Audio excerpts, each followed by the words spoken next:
How's your heart today? Some changes are so quiet that we only notice them after they have already settled into the furniture of our lives. No one slams a door.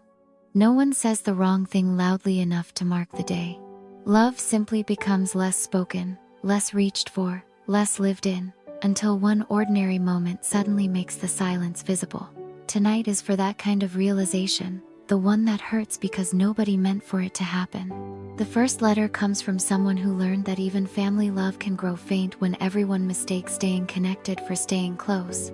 I knew something had changed with my sister when she texted me from outside my apartment instead of coming up. It was such a small thing. She was early for dinner, parked downstairs, and sent, "Here. No rush." I stared at the message longer than it deserved, because once upon a time she would have walked straight in, opened my fridge, judged my groceries, and asked why I still bought the same cereal we ate in high school.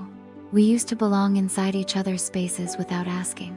That night she waited in the car like a guest. Nothing bad had happened between us. That was the confusing part. We still sent birthday gifts. We still saw each other at our parents' house. We still texted about practical things. Did Mom say what time? Can you pick up candles? Dad's appointment got moved. If anyone had asked, I would have said we were fine. I think she would have said the same. When we were younger, we shared a bedroom so small our beds almost touched.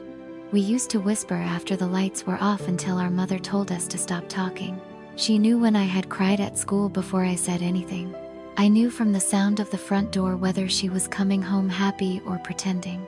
We fought over clothes, borrowed each other's chargers, rolled our eyes at the same relatives, and somehow still told each other everything that mattered. Then adulthood arrived in the least dramatic way possible.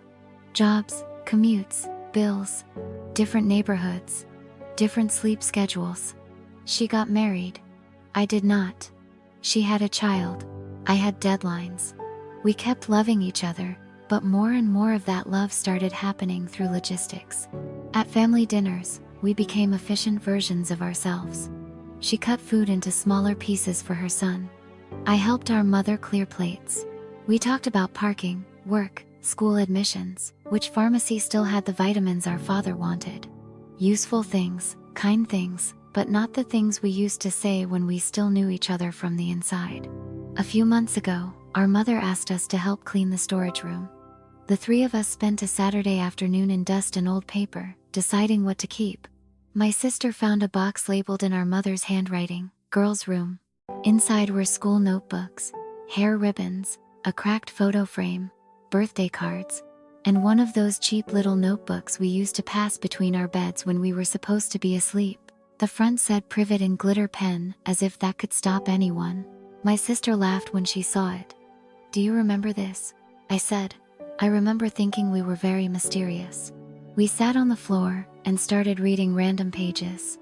Most of it was ridiculous. Rankings of songs, complaints about classmates, lists of future apartments we would one day share in some imaginary adult life where rent apparently cost nothing. Then I found one line, written in her messy teenage handwriting. "Even if we grow up and get busy, tell me the real thing." I do not know why that sentence undid me. Maybe because it was so simple. Maybe because we had both broken that promise without noticing. My sister looked at me and said, very softly, "We really don't tell each other the real thing anymore, do we?" I wanted to say that of course we did, that we still loved each other, that life was just full. But all of those answers felt too polished for the room we were sitting in. So I said the truest thing I had. "I miss you in a way that feels stupid, because you're not gone." She started crying before I did. Not heavily. Just that quiet, adult kind of crying that comes from finally hearing the sentence you have both been avoiding. She said, "I thought being a good sister meant staying in touch. I didn't realize we had become polite." That word stayed with me. Polite. Not cold. Not distant enough to alarm anyone. Just careful. Scheduled. Edited. We have been trying since then. Not dramatically. We do not suddenly have long cinematic conversations every night. But now, sometimes, she sends me a voice note from the grocery store about something that actually hurt her feelings that day. Sometimes I call her after dinner, and ask a question that does not have an administrative purpose. Last week, she came over without texting first. She walked in, opened my fridge, and said I still buy the same cereal. It made me laugh so hard I nearly cried. I used to think love only counted if it stayed strong without effort. I know now that some love fades not because it is false, but because both people quietly start giving their fullest attention to everything else. We did not lose each other in one moment. We just stopped telling each other the real thing. Sometimes, the quietest heartbreak comes from realizing there was no villain, only drift.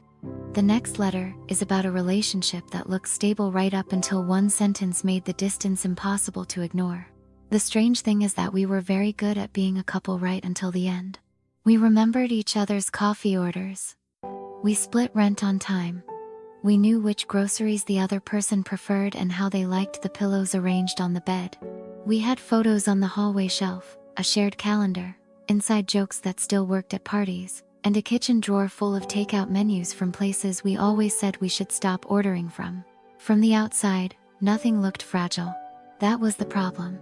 It is hard to notice love fading when the structure is still standing. Mason and I had been together 6 years. There was no betrayal, no humiliating fight, no obvious breaking point. Life just became crowded with responsible things, and we got very good at handling them. If the sink leaked, we fixed it. If one of us had a hard week, the other picked up dinner. If we were both tired, we said, "Let's talk tomorrow." And somehow tomorrow kept joining the pile. We still touched, but often in passing. A hand at my back while moving around the kitchen. A quick kiss before work. His knee against mine on the couch while we both looked at different screens. It was not nothing, but it was also not the same as arriving in each other. One Saturday evening, we went grocery shopping later than usual. The store was too bright, and both of us were tired in that silent way adults get tired, where even deciding on yogurt feels personal. We moved through the aisles like a well-trained team. Bread, eggs, spinach, coffee, dish soap. He remembered the pasta I like. I remembered the tea he buys when he is trying to convince himself he is sleeping better than he is. Back in the car, it started raining before we could unload the bags. We just sat there for a minute, windshield blurred, parking lot glowing under those harsh lights that make every normal life look a little lonely. Then Mason looked straight ahead and said, "I think we've gotten really good at running a life. I'm not sure we're still living one together." I did not answer right away, because the sentence was too accurate to fight with. That was the first moment I understood what had been hurting me for months.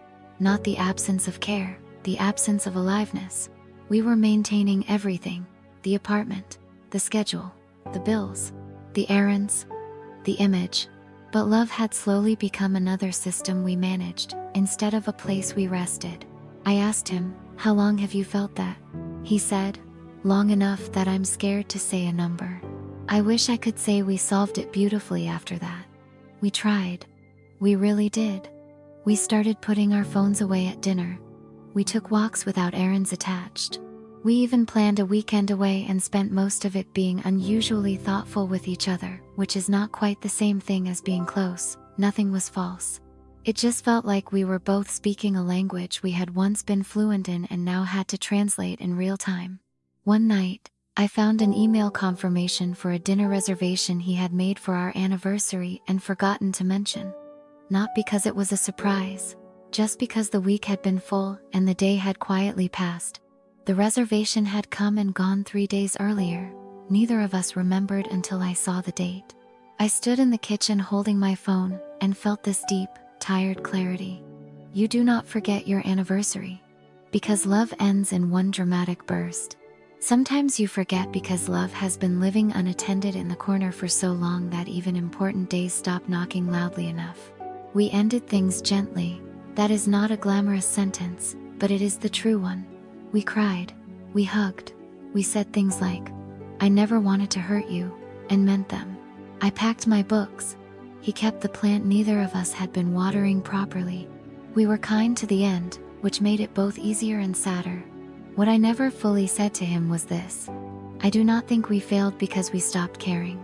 I think we failed because we kept offering each other the leftover version of ourselves and calling that enough. Now, When someone asks what happened, I never know how to answer in a way that sounds serious enough. There was no scandal. No sharp story. Just two people who loved each other, then slowly lived around that love until it grew too faint to warm either of us. We kept the lights on, the groceries stocked, and somehow let the warmth go first. Not every fading love belongs to romance. Sometimes it lives in friendship. In the people who once knew your voice so well that one sigh could tell them everything. The last letter is about that kind of love, and what it feels like to realize it has gone quiet while both of you were busy becoming adults. I knew my friendship with Lena had changed when I got good news and did not think to call her first. It was a promotion. The kind you work toward for years, then pretend to receive calmly in front of other people. My 80. I realized I had already told 3 people before the one person who used to know every important thing about my life, before I had even processed it myself. Lena and I were friends for 11 years. Not casual friends, real ones. The kind who knew each other's family dynamics, grocery habits, bad coping patterns, old crushes, and emergency moods. In our 20s, we used to send each other voice notes so long they became part of getting ready in the morning. We narrated breakups, job interviews, strange dreams, and which supermarket had better avocados, like it all mattered equally. In a way, it did. We were witnesses to each other's ordinary lives, which is sometimes another word for love. There was no rupture between us. She moved to another city. I changed jobs twice. We both got busier. We still sent birthday paragraphs. We still reacted to each other's photos. Sometimes one of us would say, "We really need a proper catch-up," and the other would reply, "Yes, soon," as if soon were a real place on the calendar. Last winter, she came to town for work and we met for dinner. I had been excited all week. I even changed restaurants after remembering she hates loud places where the menu tries too hard. When I saw her through the window, I felt the old affection instantly. The hug was real, the smile was real. Nothing false happened that night, and yet, halfway through dinner, I had the uncomfortable feeling that we were interviewing for our own friendship. We covered all the categories: work, parents, rent, health, travel, funny coworker stories, efficient updates delivered by 2 women who genuinely cared and had somehow forgotten how to be messy with each other. I kept waiting for the conversation to tip into the old intimacy, but we both seemed to stop right at the edge of it, like people politely avoiding a puddle. When we said goodbye outside the station, she hugged me and said, "Let's not wait this long again." I said, "Definitely." Then I went home and felt lonelier than before I had seen her. A week later, I was cleaning old files from my phone and found one of her voice notes from years ago, 7 minutes long. She was walking home from the store, complaining about the rain, telling me she had bought the wrong pasta again, then suddenly admitting she did not think she was as over someone as she kept saying she was. I listened to the whole thing sitting on my bedroom floor. What struck me was not the content, it was the texture, the uneditedness of it, the absolute certainty that I was someone she could arrive to have formed. I realized then that our friendship had not disappeared, but the way we loved each other had faded into a cleaner, safer, more socially acceptable version. We still cared. We had simply stopped bringing each other the unpolished parts. So I did something slightly embarrassing. I sent her a voice note instead of a text. No update summary. No cheerful compression. I told her I had gotten promoted, and that the part I had not said out loud was that I felt strangely alone in the middle of being congratulated. I told her I missed how unedited we used to be. I told her I thought we had let adulthood turn us into audience members of each other's lives instead of participants. She replied an hour later with a voice note that started with laughter and ended with, "I thought I was the only one who felt that." We talk more honestly now, not constantly. Not like we are 23 and believe friendship means immediate access at all hours. But differently. More truth, less packaging. More "this actually hurt." And less, "all good here." I do not think every faded closeness can be restored. But some of it can, if someone is willing to sound specific first. I used to think friendship only changed when something went wrong. Sometimes it changes because no one did anything wrong enough to interrupt the drift. Some love does not leave all at once. It just waits, quietly, for someone to speak in a full voice again. If tonight felt familiar, I hope it also felt gentle. Some love fades so quietly that we blame ourselves for noticing it late. But late is still a form of noticing. Sometimes the kindest thing we can do is stop demanding a dramatic reason and simply tell the truth about what has grown faint. Maybe there is someone you can reach with a less polished sentence tonight. And if these letters gave language to something you have been carrying quietly, stay with Mind Light a little longer.